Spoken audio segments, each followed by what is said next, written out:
Welcome to the Embodiment Matters podcast with me, Erin Giesemann Rabke, and my husband, Carl Rabke. Embodiment Matters is an ongoing, rich conversation about what it really means to be embodied and why and how embodiment matters so much in our daily lives and in our modern world. You can find out more about our wonderful guests, about our work. You can sign up for our newsletter and find out how to become a supporting member of our podcast online at embodimentmatters.com. Hi, friends. I want to tell you we are so excited to share this episode and our conversation with the wonderful author and human being David Abram with you. There's a real transmission that comes through this conversation with David, and I just want to share that we were talking a little bit before we hit record, and I told David that, I don't get particularly excited or Twitter-pated about running into movie stars or interacting with rock stars or anything like that, but the thrill of talking with David Abram, who's such an incredible writer and thinker and philosopher, I was like, well, I'm so excited. And he said, oh, thanks for thinking that I'm a rock star. And Carl said, you're better than a rock star. You bring the rocks to life, which is just so true. And we had such a great conversation. I'll tell you first a little bit about David and then a little bit about what we talk about in this excellent episode.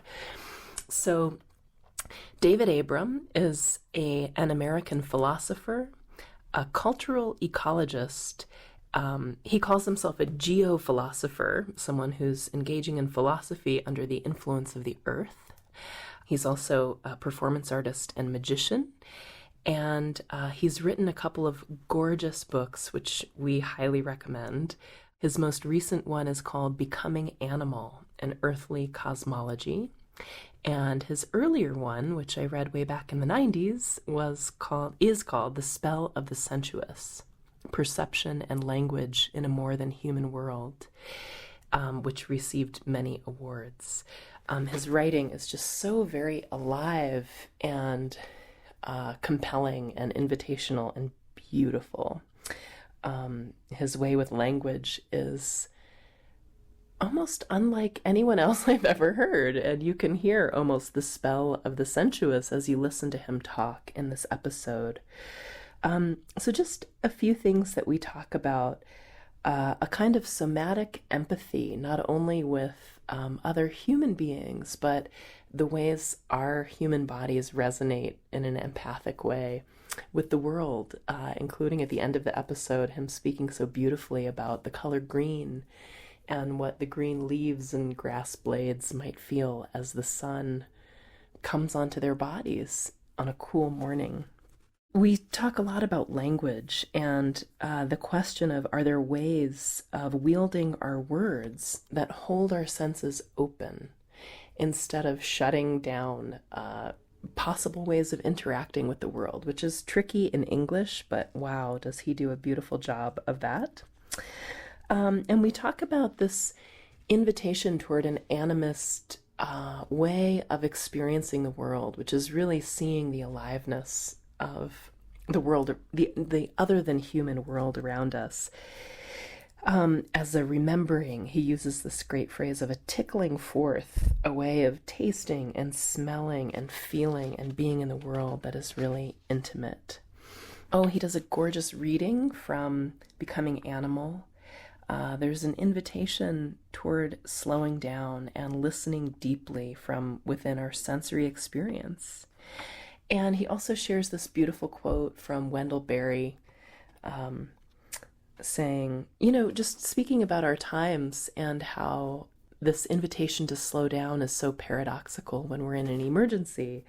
And he shares a gorgeous quote of Wendell Berry's about that. There's so much more. It's so rich. I'm definitely going to be listening to this one multiple times because there's just so much beauty in it. So we highly recommend David's books.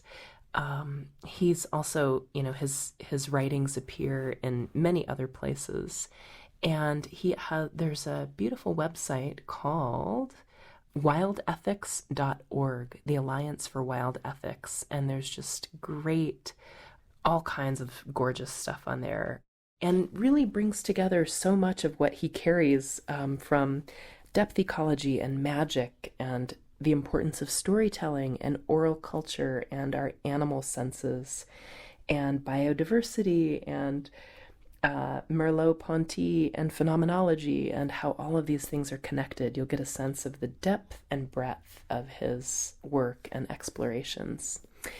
And I just want to say, as we get right into the episode, thank you so much to those of you who are supporters and through our website make the $2 a month donation. It really makes a difference to help us be able to pay for the costs of creating the podcast. And hopefully, if we get some more contributors, we'd like to start offering transcripts when we can afford to pay for a transcriber.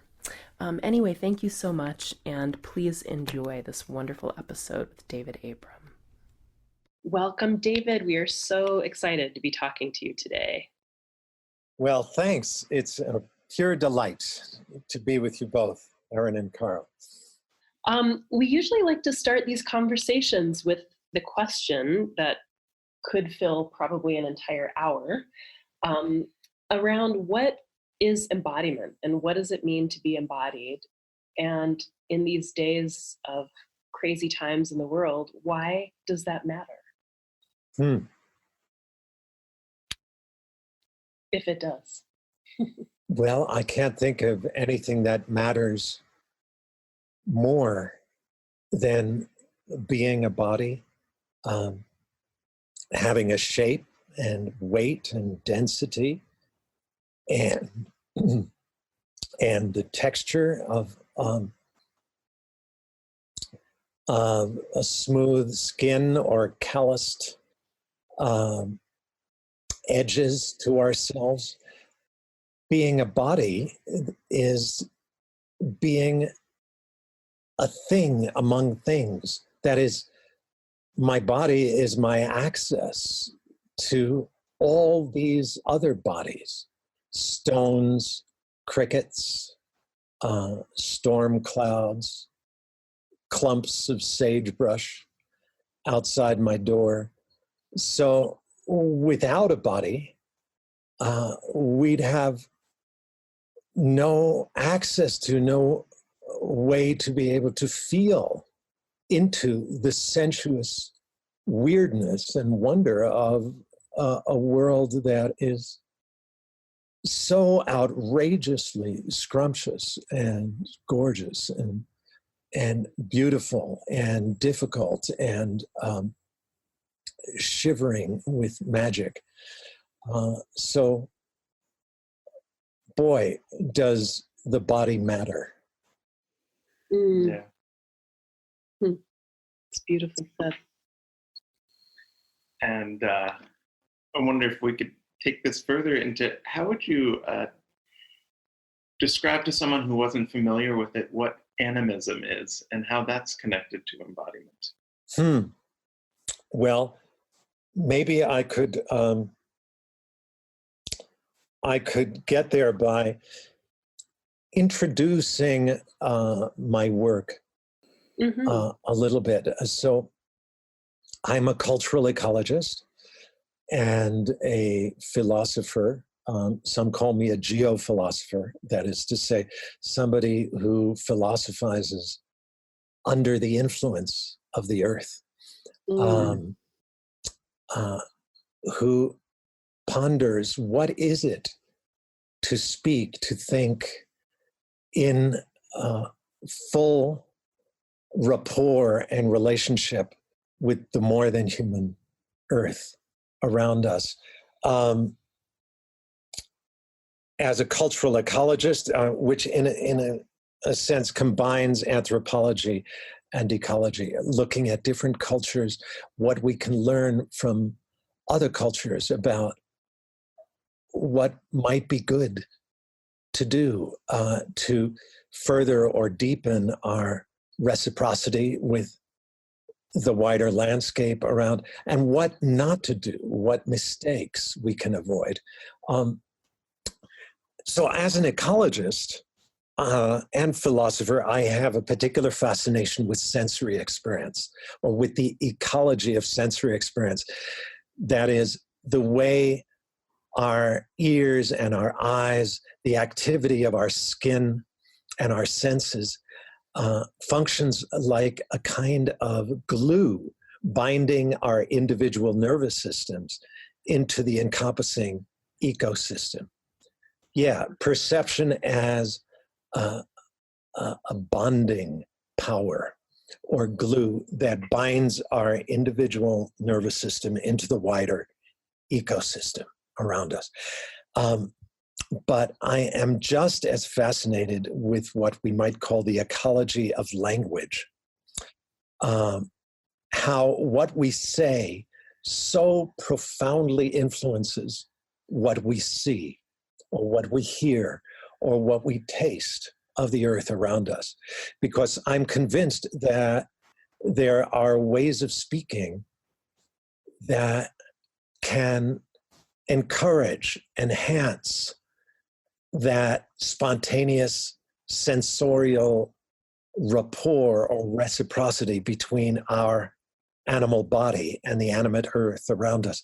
But I'm just as convinced that there are many ways of speaking that frustrate our senses, that stifle that instinctive reciprocity between our body and the breathing land around us, and that close down our animal senses.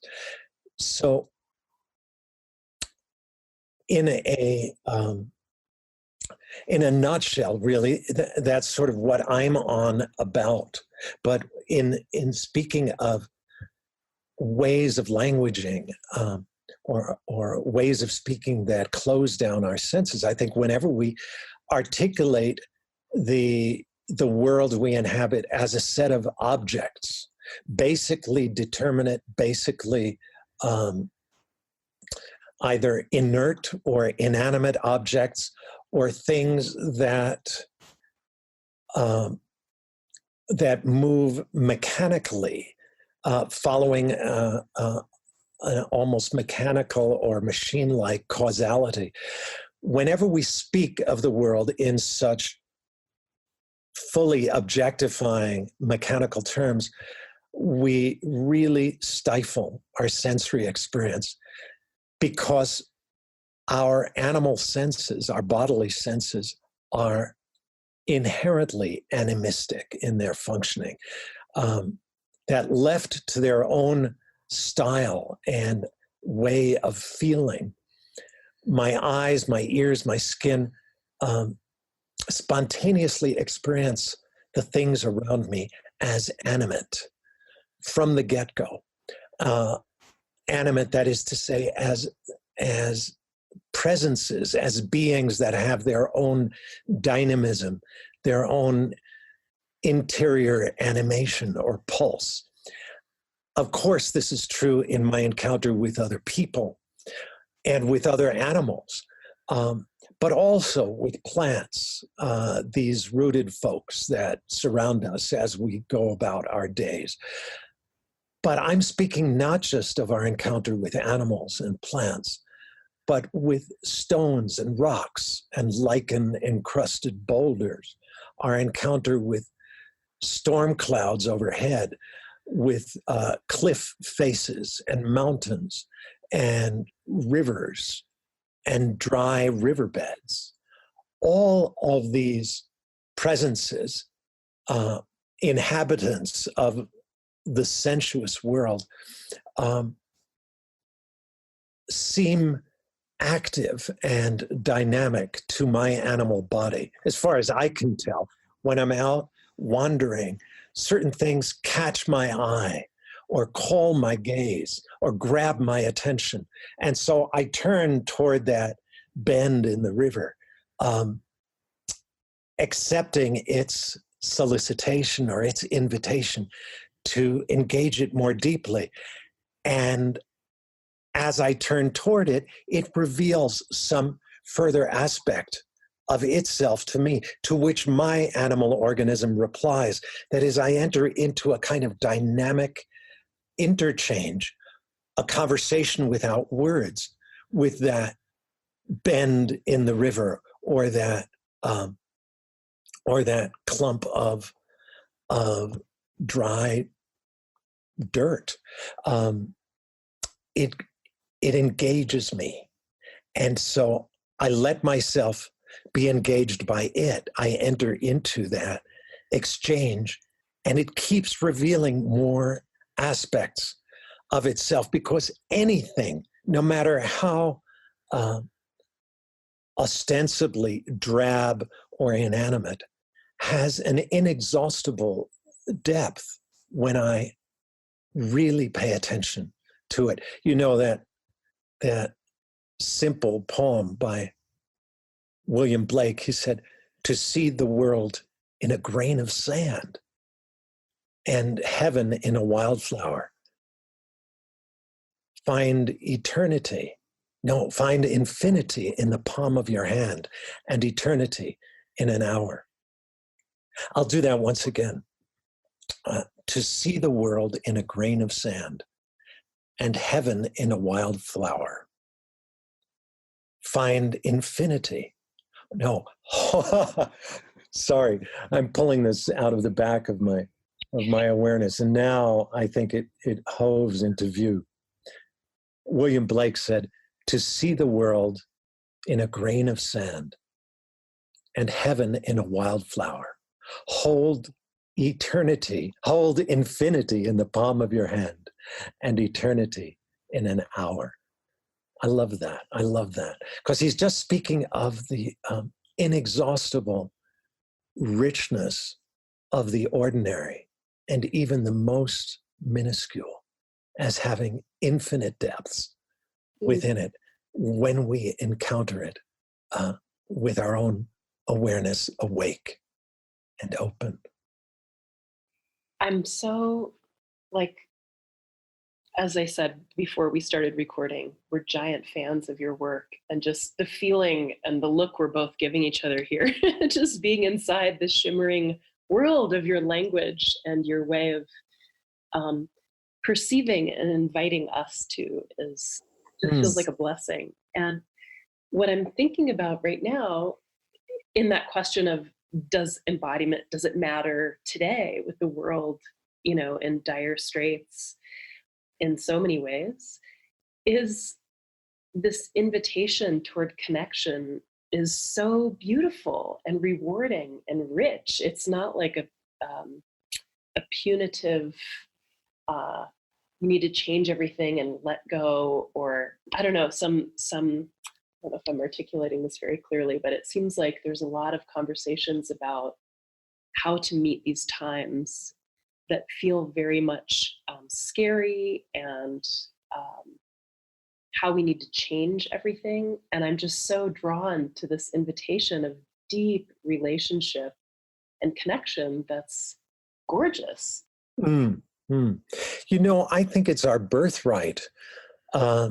It's a way of experiencing the world that has been with us from the get-go, something all of us emerge into at birth. That is, this sense of a world all alive, awake, and even aware. A way of experiencing that is sometimes called animism, an odd word that was coined by the earliest anthropologists toward the end of the 19th century to describe a style of experience they seem to be encountering in every deeply indigenous oral or non-writing culture that they experienced on very different continents all around the world. these indigenous cultures that were so weirdly different from one another, uncannily strange, not just to us, but to one another. And yet they had this curious commonality, a refusal to make a divide between that which is animate and that which is inanimate. Rather, all of these deeply indigenous cultures seemed to assume from the get-go that everything was animate, everything moves. It's just that some things move a lot slower than other things, like the walls of my house or the ground underfoot.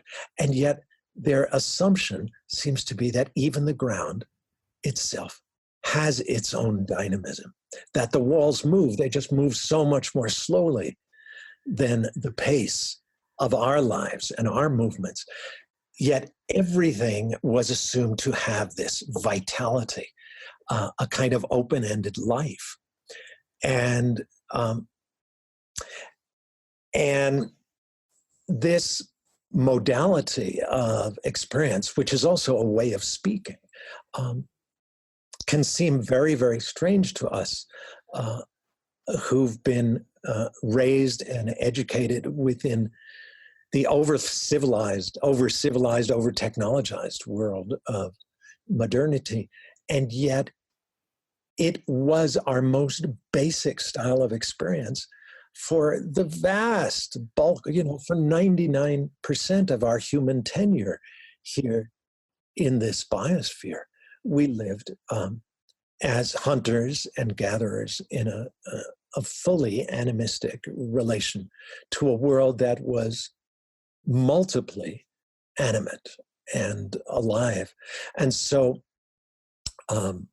it's not something that is actually that strange to us.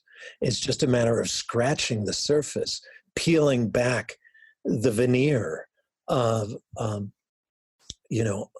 the layers of a few centuries of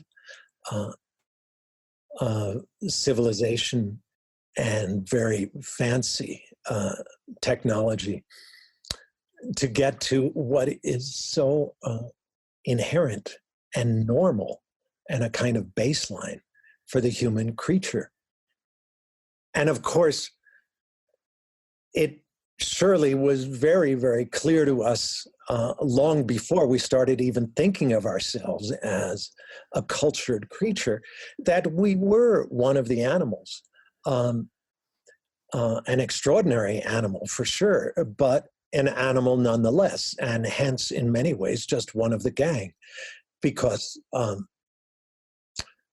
hawks are extraordinary as well, and apple trees are really extraordinary. But we too, an outrageous and vivid creature, but a plain citizen of an ecology or a biosphere that is composed of so many different styles of sensitivity and sentience. And it's very recent that we've been speaking of ourselves and thinking of ourselves as something entirely different from all these other critters and organisms, and holding ourselves so aloof from them, which is a kind of goof. And it would be very, very funny if it wasn't so darn sad that as a result of our aloofness, our strange sort of human arrogance and human exceptionalism, that we've been inadvertently wrecking so much of the rest of the world. And so we're now living into the age of consequences.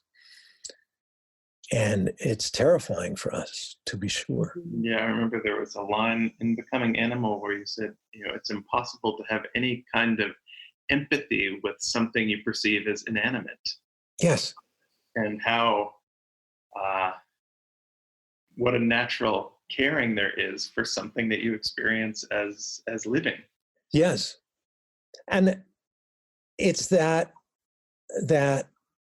felt bodily empathy. I suppose we could call it a kind of somatic empathy that is our capacity as bodily beings. We have an ability to feel into anything, to suss out, to echo within our flesh, to feel a reverberation within us of anything that we turn our eyes toward, open our ears to, or reach out and come into tactile contact with. We can reverberate any facet of our world, whether it be a gust of wind, a clump of sage, the bark of a ponderosa pine, or the smooth skin of an aspen tree. All of these set up little echoes within our muscles, within our skin, within our sensate organism, which is an empathic being to the max, really.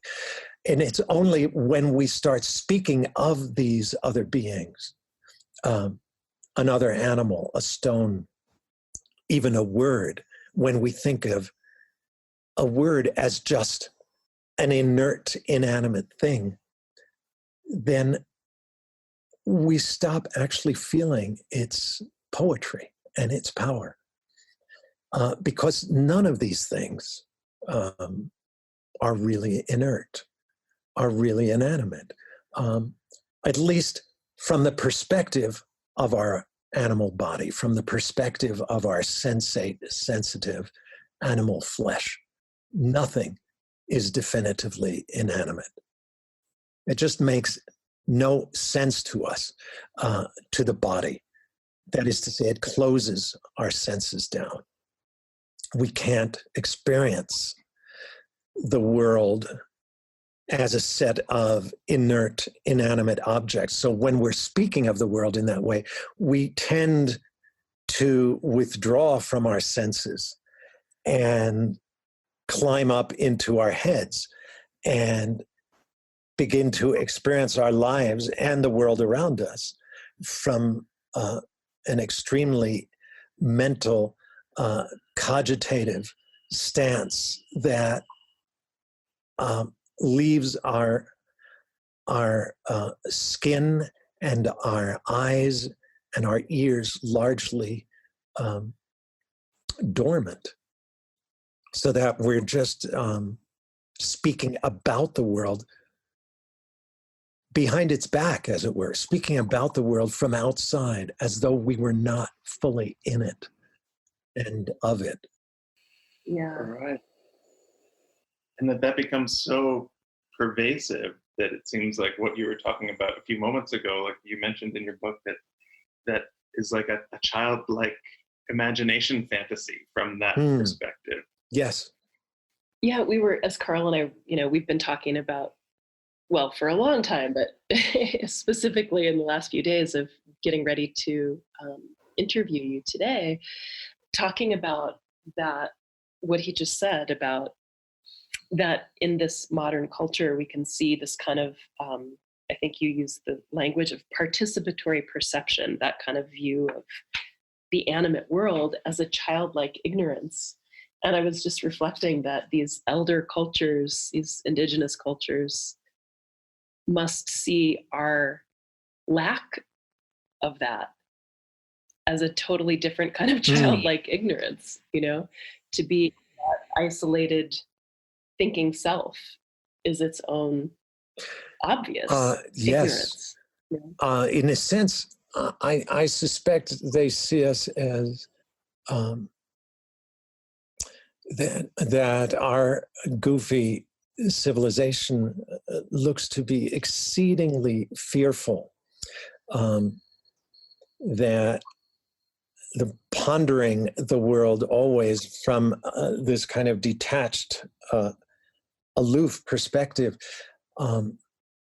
is a way of protecting ourselves from vulnerability, from our own bodily mortality, but not just from a sort of fear of death, from being a body that is subject to the insults of age and illness and death, but being a body is also to be subject to the gaze of other bodily beings, to be vulnerable to, yes, illness, but also the frights and encounters with strangeness and mystery and things we can't control. It's to know that we are alive and breathing in a world that is so much vaster than ourselves, where there are things out and about that can eat us and ultimately will eat us. And it seems that so much of our discourse as a culture, as this particular civilization, so much of our ways of speaking and acting are set up to enable us to hide from that terrifying vulnerability, that sense of being out of control, subject to a world that is so much vaster than ourselves. All of which, I suppose, is kind of understandable. The thing is, when we hold ourselves in that stance for so long that it becomes a habit, we're not just protecting ourselves from all the riskiness and necessary danger that life actually carries, but we're isolating or closing ourselves to all of the deep wonder and joy and sensorial pleasure and exquisite ecstasies that being alive affords and offers us at every hand. But there's no entrance, there's no dancing in that ecstatic field of joy and shadowed wonder without also opening to those shadows and allowing that it is mighty dangerous here. And that's part of its beauty. If there was no shadow, if there weren't risks on every hand, if there wasn't this edge of danger and vulnerability, the world might be pretty, but it wouldn't be beautiful. There might be some shreds of happiness that we stumble into now and then, but there'd be no joy. Because joy itself has, even in the bodily resonance of the word, it's got that j sound in the beginning of it, that friction of wind blowing between our almost clenched teeth, that friction that is utterly necessary to the shadowed richness of real joy. But without shadow, no real life, no beauty. Yeah. So I'm imagining someone listening to this who's maybe new to your work, who might be feeling as enchanted with your language as I am. Well, I'm sitting here right now and thinking, I want to live like that, outside of the isolated stress of the thinking, false separate self. How would you make an invitation for someone who's new to this perspective of like, what's the way to extend a hand and say, join me? How do we do that?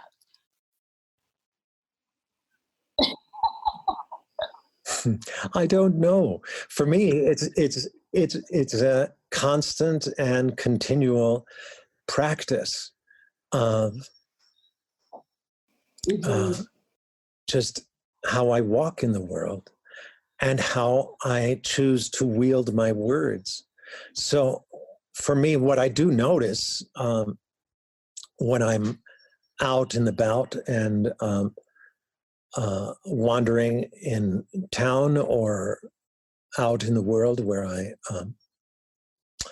have my own stumbling and bumbling adventures, and where I find myself teaching at times and often learning, is that simply by a way of speaking that is open to this pluriform, multiplicitous magic, and that tries to not shut it down by my ways of speaking. Are there ways of wielding words that hold my senses open to the whole body of the sensuous? That by my speaking in this way, other people get very intrigued. They come close. They say, well, what do you mean by that? And they pick up certain edges, styles, phrases that just trying on something of this way of walking, of this way of speaking, begins to also open their own senses. And so I don't think I tend not to focus in a very instrumental way on okay, what's the right invitation into this modality of experience, but I try to live according to the experience of a world that is all alive, awake, and aware. And I try not to talk about it so much as talk within it and from within it, participant, but just one confused participant, that is me, in a world filled with so many other shapes and styles of weird exuberance. And I think that's its own invitation. Mm-hmm. Yeah, I also appreciate what you said earlier about the 99.9% of the time that humans have been on this planet, these kind of sensitivities have been more present, so that it's much more about a kind of dusting off what's accumulated in these last several hundred years than acquiring something that's not inherent. That's beautiful and really beautifully said, Carl. Just so. That is, it's something that is quite familiar to us. It's not about taking on something utterly new. It's about remembering. It's about just tickling forth in ourselves, in those around us, tickling to the fore, a way of tasting, a way of smelling, a way of feeling things that is very, very innate and very deeply layered into us. But one does have to work through the hard veneer of recent civilization and its sedimented layers of plastic. Mm-hmm. Yeah. Yeah. Oh, there's so much I want to ask about. I made a list of just some of the titles of essays on the Alliance for Wild Ethics site. Just some of what you write about and include in your work. Depth ecology, magic, storytelling and oral culture, animal senses, biodiversity, phenomenology.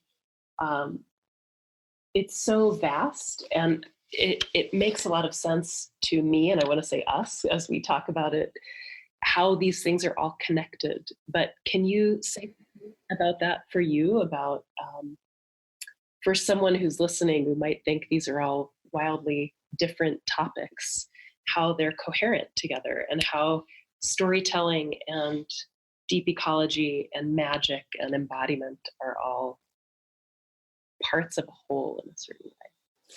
Well, there's so much to be said. When I was speaking a little earlier, or when we were all speaking of indigenous oral cultures, that this is seems to be not just a common style, but something that spontaneously arises with human culture before it reaches a certain level of settlement, urbanization, agriculture uh, uh, in a formal modality of settled agriculture with large agricultural surpluses that then need to be documented. Well, it's that documentation thing. It's once we start needing to write things down. If I'm speaking of the cultures that are all animistic through and through, we are speaking, as I was saying, but without underscoring it, these are all oral cultures. Oral simply means cultures that developed, evolved, thrived in the absence of any highly formalized system of writing that was coupled to their spoken language. Oral cultures, and when we're speaking generally of deeply indigenous cultures, we're speaking of oral or non-writing cultures. So one of the threads that I've tracked in my work and research, and it was certainly a central question in my first book, The Spell of the Sensuous, which had the subtitle, Perception and Language in a More Than Human World. I was looking at, among other things, the curious influence of writing and the written word on our senses and on our sensory experience of the earth around us, but also upon our experience of language and linguistic meaning. And I began to notice that it's only when cultures step into the regime of writing, formalized writing systems, that they begin even to be able to speak of other things in the world as relatively inert or inanimate. And so I thought, wow, there's something about this power, the magic of writing itself.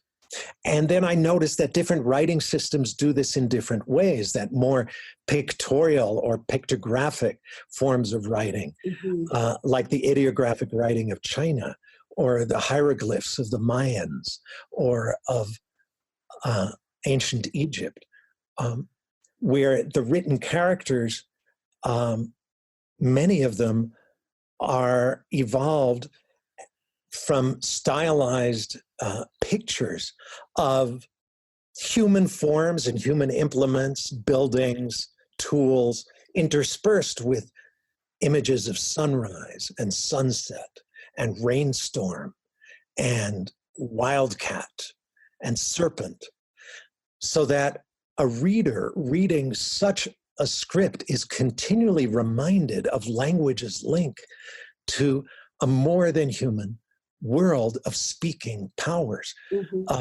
Serpents and monkeys and felines and cloud shapes all are still linked to language, but with a highly phonetic form of writing, like that which we call the alphabet, which most of us use today.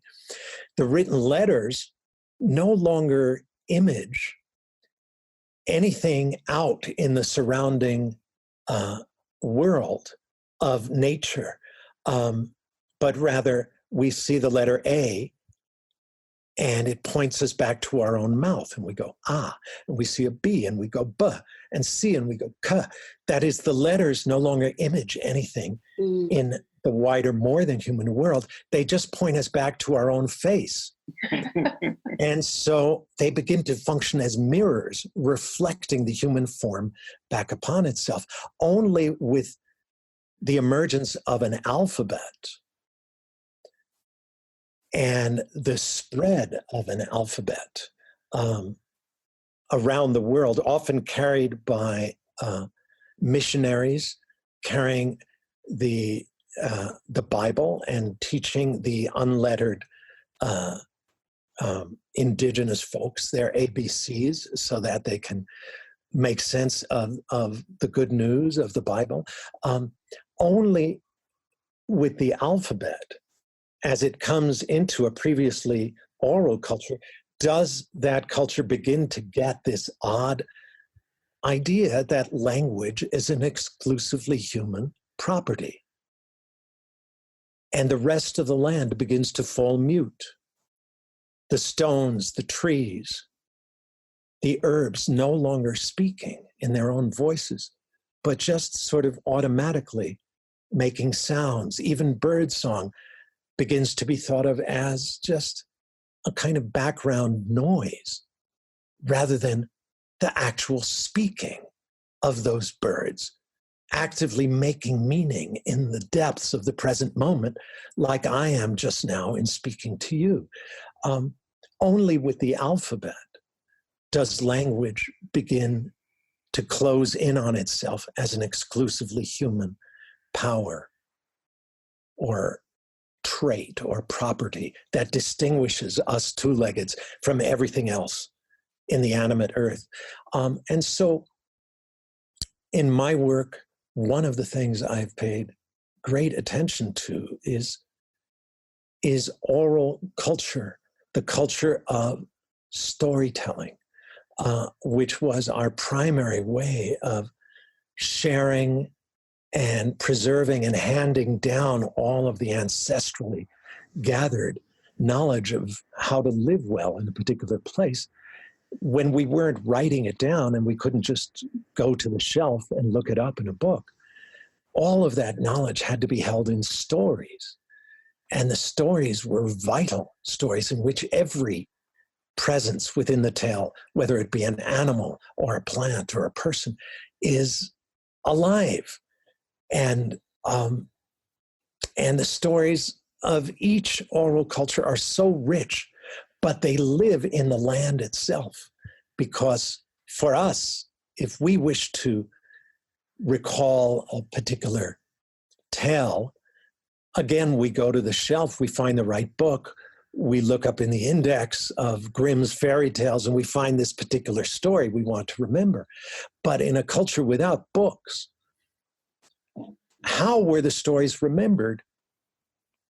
Well, it turns out that the living landscape was the primary mnemonic for remembering the oral tales. When you saw that cliff edge or that cave mouth or came upon this bend in the stream, it triggered the memory of one or another story that happened there, or a story that told how that bend came to be in the river, because a particular ancestor, perhaps a totem ancestor, coyote, was wandering along in that spot and was so bored by the straightness of the stream that he started kicking at it until he induced this thick bend in the stream at that point, which began tripping other animals who would fall into the stream. I mean, just there are so many tales like this in every part of the landscape. For our oral ancestors, the sensuous world around us was sprouting with stories that were leaping up into us from every, cluster of rocks and every, mountain or foothill was carrying tales and stories because the land was the primary mnemonic or memory trigger. Well, for us, the book has become the primary mnemonic, the primary way of remembering, triggering the memory of particular tales or particular information. And now it's not just the book, but it's increasingly the screen. And so we want to know a bit of information. We just Google it, and it appears on the screen. And so the land around us begins to, or for many centuries now, has seemed superfluous to the remembrance of all of the linguistic knowledge that's been handed down generation after generation after generation within a culture. We don't need to see those river bends and foothills and storm clouds to remember the tales, because for us, we can just Google it and there it is on the screen. And so we treat the living earth around us as though it were just an inert backdrop against which all of meaningful human history unfolds. But all the meaning really lives just in our human lives. Mm-hmm. And so we treat the land as though it doesn't carry its own meaningfulness. It's not alive and vibrant with sensation and experience at every turn. But of course it is. Of course, these crickets with their rhythms and the cicadas swelling their songs outside my door now are those that great wave of rhythm, of cicada rhythm, is a wave of experience. These beings are shivering with sensation, and that's what's inducing them to sing out, to shiver out such wild sounds. Mm-hmm. Because experience is happening everywhere around us. We've just become calloused to it. Yeah, it reminds me, I was really moved by your chapter on mind in Becoming Animal, and especially having been a meditator for a long time, and this kind of implicit assumption often in meditative traditions that awareness is a kind of human thing. And the way you unpacked that particular chapter, I'd love for you to talk a little bit about mind and awareness as maybe something more than human. Yes. Well, it strikes me, I was very moved, in fact, that a few years ago, well, really 2 or 3 decades ago, there was within the humanities and within philosophy and many other disciplines, a kind of turn toward the body, a bodily turn, as some folks framed it. That is a recognition that the body was utterly central to our experience and even to mind itself, that all of our mental categories seemed, once we really paid attention to them, to grow out of very basic bodily experiences. So there was this very significant bodily turn and an opening to the body as secretly lurking in the depth of the mind. But what was kind of strange and painfully humorous to me at the time was that there was, even among these many very excited researchers who were participant in this bodily turn, they were still speaking of this as though it was just the human body that was at the heart of the mind.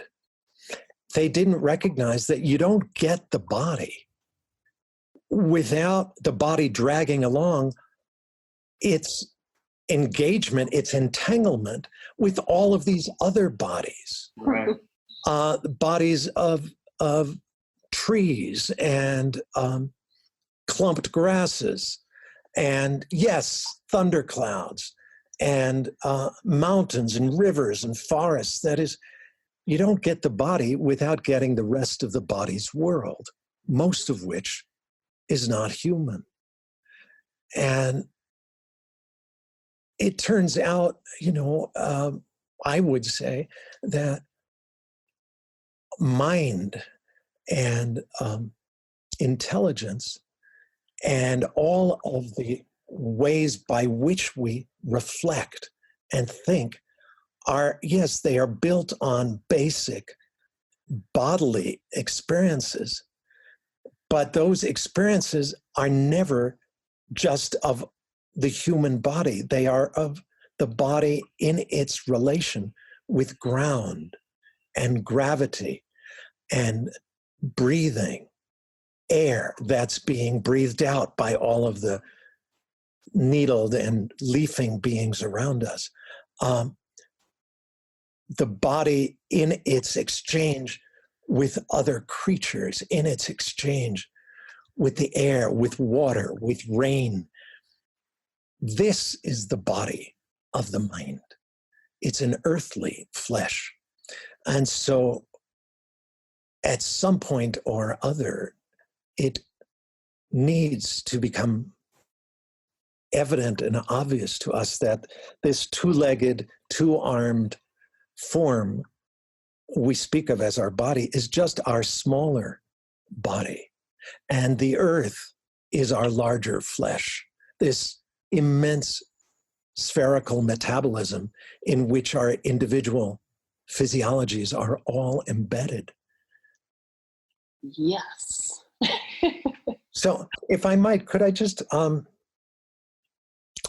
read a particular passage? It occurs to me to just bring forth here. That just speaks to this.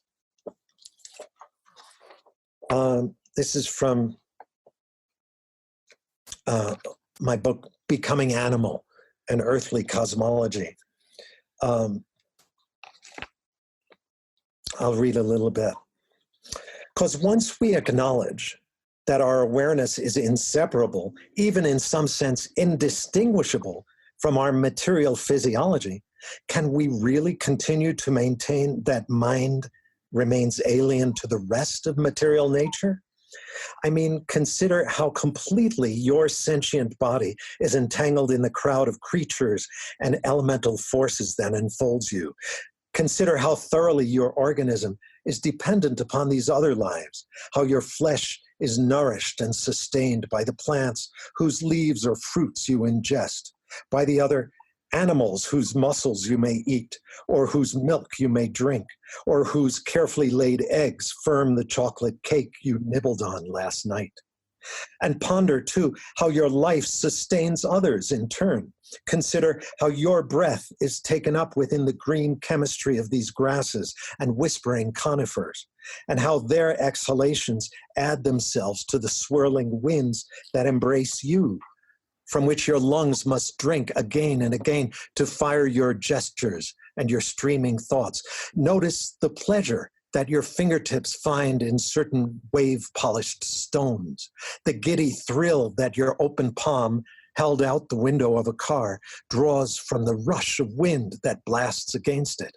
Notice the way your ears empty themselves toward the song of a wood thrush, or the manner in which your eyes are lured, like bees, by the interior azure of certain blossoms.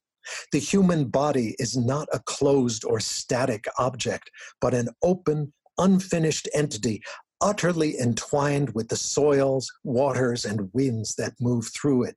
A wild creature whose life is contingent upon the multiple other lives that surround it, and the shifting flows that surge through it. Of course, our awareness is hugely informed by the exchange we carry on with those of our own species, profoundly so. Yet the unique savvy of the human creature, the goofy grace of our gestures and at times of our thoughts, has also been shaped by our relation to countless other earthly powers, both familiar and frightening, with whom we've co-evolved. Throughout the obscure eons of our species unfurling, it was these darkly dangerous and many-voiced surroundings that necessarily compelled our body's curiosity and desire, posing disturbing puzzles for our senses, prompting the human critter to pause, to ponder, and ultimately to reflect. And so it is misleading today for cognitive scientists to focus solely upon the human body in isolation from that larger matrix, as though our capacity for conscious reflection were somehow born only in interaction with ourselves rather than with our world. Today's intrepid researchers have yet to notice that the human body in itself is no more autonomous and no more conscious than an isolated brain.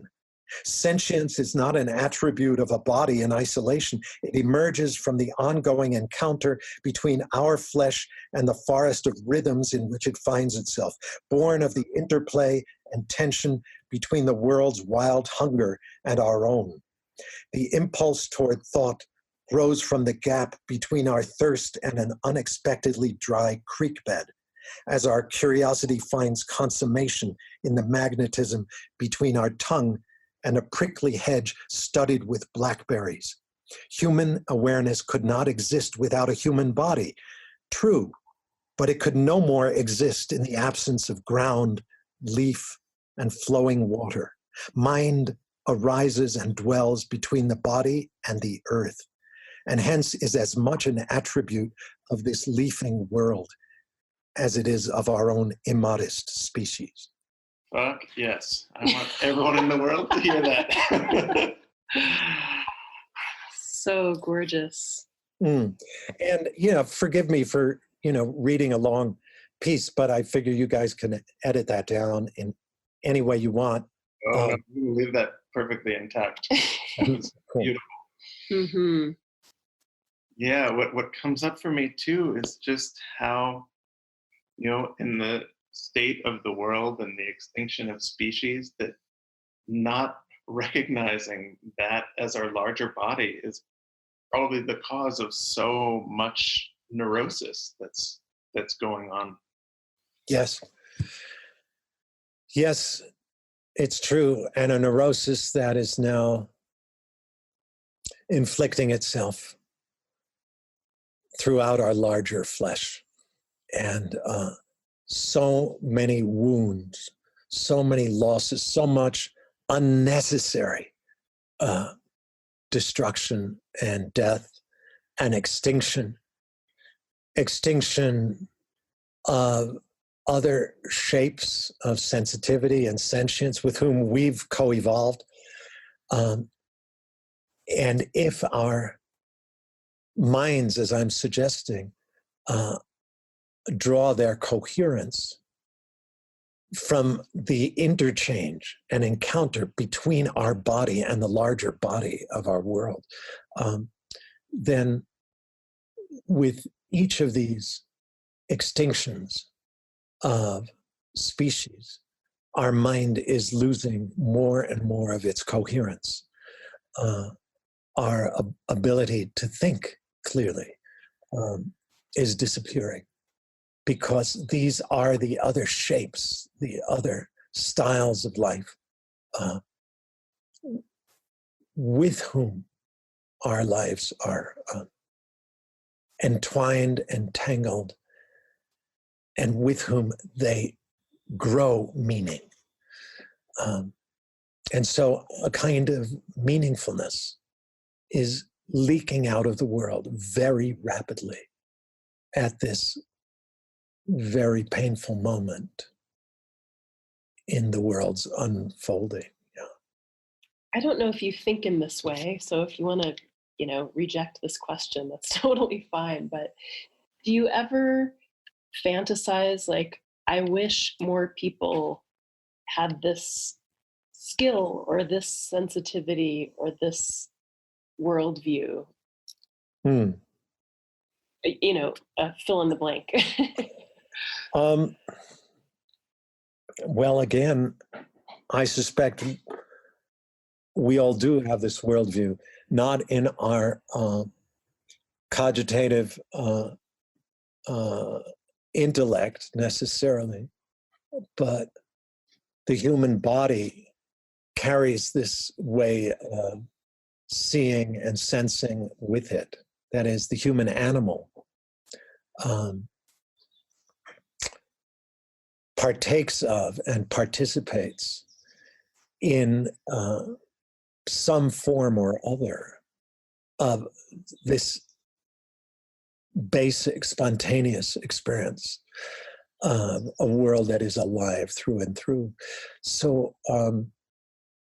it's something we seem to come back to again and again in this conversation, that it's not so much a matter of trying to teach or spread an entirely new way of thinking, but of inviting people to slow down, to listen deep within themselves,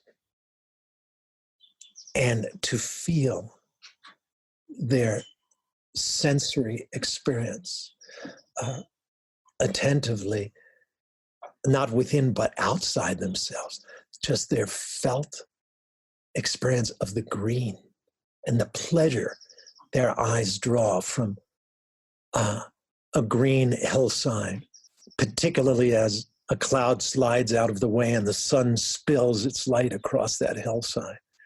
And to feel into that pleasure, particularly if it's a variegated green, because it's a healthy field, not just one kind of grass, but many kinds of foliage and trees of several different species. And so that variegated green just ignites something within us that's so pleasureful. Why?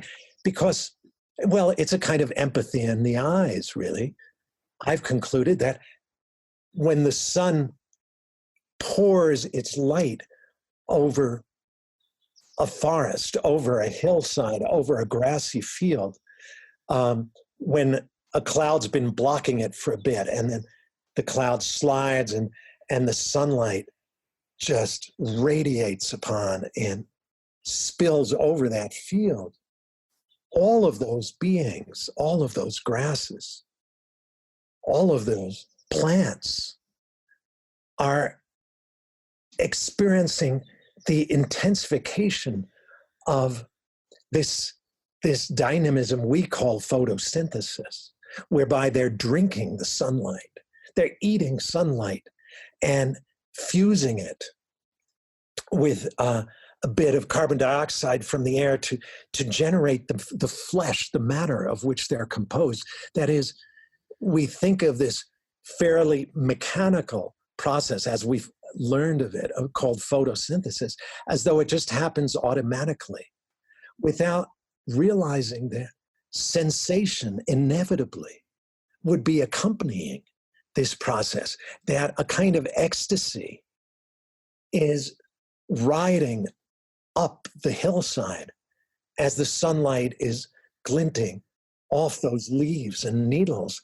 All of these beings are, I mean, they're drinking that with tremendous pleasure, or perhaps with not such tremendous, perhaps with just a kind of ordinary joy. Or what is it they feel? But I can't suss that out if I think of the hillside as just an inert, inanimate presence. But when I try and feel into it with my own skin, well, what would that feel like? I know what it feels like on a cool or overcast day when the sun suddenly comes out and I feel it hit my skin, which is a bit like a kind of leafy, thin, leaf-like edge. And that warmth and that joy can be only a tiny, edge of what plants may feel as those needles, as their leaves are hit by the sunlight. That's that pleasure that we get in the color green, particularly when sunlight hits it. That is the color green of a hillside or of a field or a forest edge. It's an empathy in the eyes. It's picking up something of that pleasure from these beings themselves.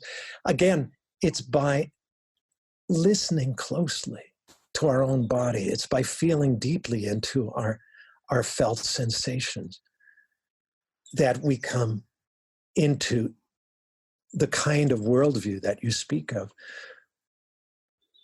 But it's a tough prospect right now. Yes, it is, to bring this to people. Among other things, it does involve slowing down, becoming still and quiet and listening. And as my, beloved elder brother Wendell Berry says, this work takes great patience, but to be patient in an emergency is a grave trial. And that is the paradox of our time, because this work of opening the, sped up, speedy rhythm of our lives to the real rhythm of the land and the earth itself entails slowing down, entails patience, as Wendell says. But to be patient in an emergency is a grave trial, he said. And that is true. There's tremendous urgency now. And yet the right responses to what's calling us, we can only access them if we leave some space in our days and our nights for attending quietly, pulling the plug on our gadgets, and really listening closely to the real in its wonder at its own pace. David, thank you so much. It's such a gift to be able to speak with you. Mm-hmm. You're very welcome. It's a delight to speak with both of you. And I'm so glad you're doing the work you're doing, helping people notice that embodiment matters. That matter matters. And so many of our